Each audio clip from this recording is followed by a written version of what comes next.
A quick one, nimekuja kujua watu wengi hatujui tofauti ya sound ama soundproofing na room acoustics. These are two different things. Kitu ya kwanza, sound proofing ni kuprevent sound isitoke ndani ikienda nje ama yenye iko nje iingie. That is like permanent isolation ya sound yenye iko huko nje na yenye iko ndani. Then tuko na sound ama room acoustics. Kama mnakumbuka, kuna time niliwaambia room acoustics is the study of how sound behaves in an enclosed space. Sasa sound ina behave aje kwa places of worship. Sound ina behave aje kwa kanisa. Kwa mahali tuseme tuko na small theaters tumeweka sound. How is sound behaving? Is there reflection? Is there diffraction? Zenye munaitanga echoes and reverberation.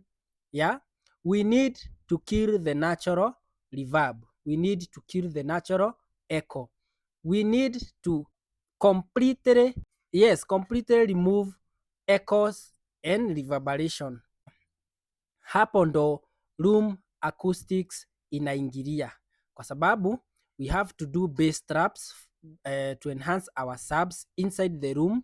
We need to completely kill the reverb and kill the echo in the room. In simple language, that's what I mean. We need to kill the natural reverb and the natural echo inside the room. Thank you very much. I'm Sidewin Producer.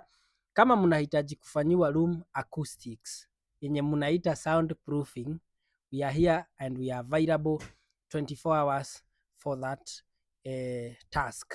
I'm Sidewin Producer. Our number is always on the bio. Contact us for more consultation or physical audio assessment ama site visit.